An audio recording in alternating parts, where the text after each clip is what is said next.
For God so loved the world, he gave his only Son to die on Calvary's tree, from sin to set me free. Someday he's coming back, what glory that will be! Wonderful his love to me. The year was 1938, and I was on my way to meet, for the first time, George C. Stebbins, the gospel song composer. Mr. Stebbins had been a friend and associate of D.L. Moody, Ira Sankey, P.P. Bliss, Fanny Crosby, and many others of the early evangelists and songwriters. Now, in his 94th year, he was the only one left.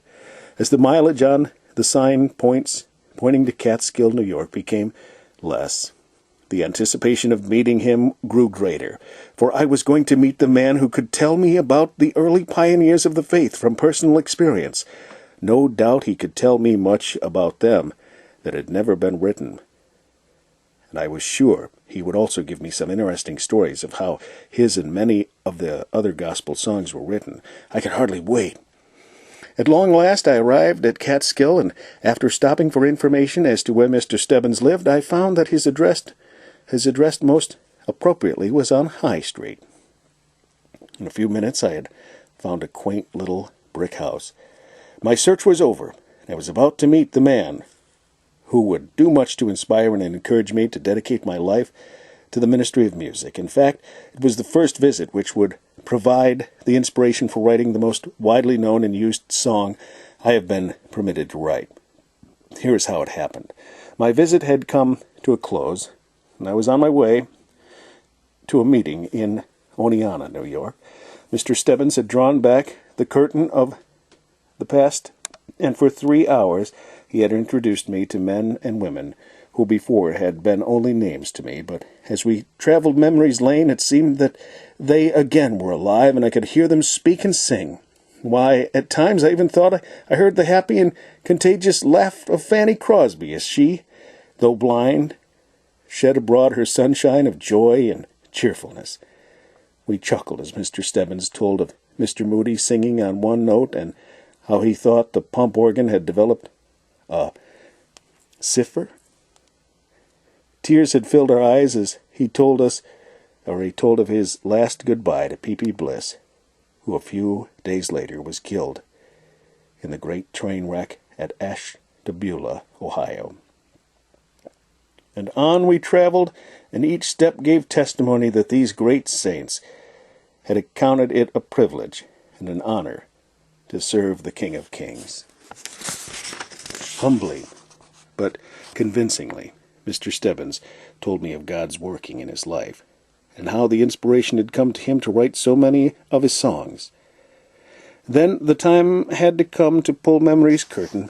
I was to have more of these visits, for Mr. Stebbins lived to be 99 years old, but at the time I felt that this could be the last.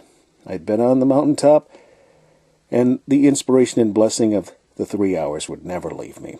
As I continued toward Oneonta, there arose within me a desire that has often been repeated through the years, a desire to be used of God, like he used these dedicated men and women of yesterday, not to be blessed so much personally, but to be a blessing to others. I began to review the great songs that God had permitted Mr. Stebbins to write.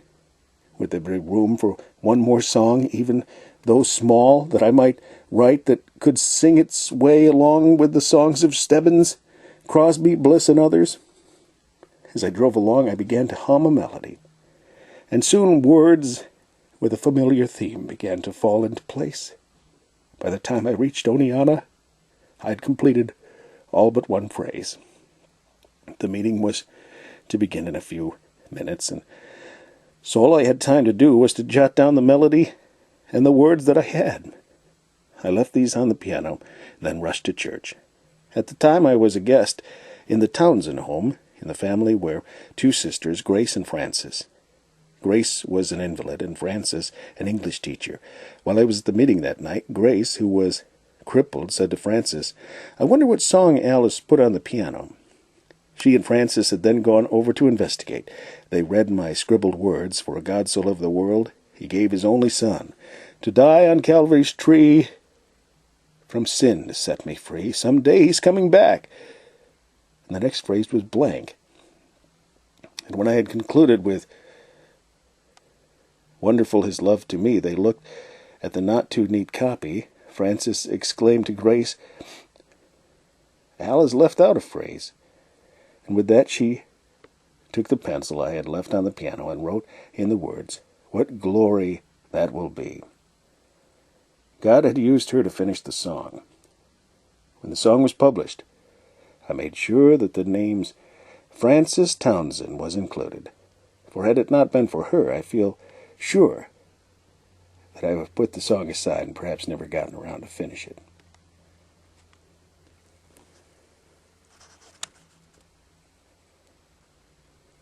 Alfred B. Smith.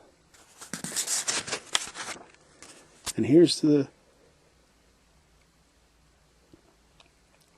credit to Frances Townsend.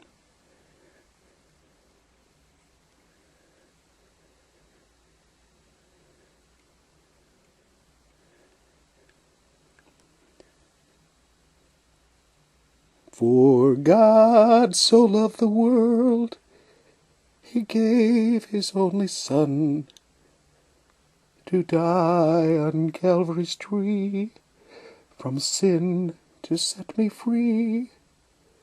Someday he's coming back, what glory that will be. Wonderful his love to me.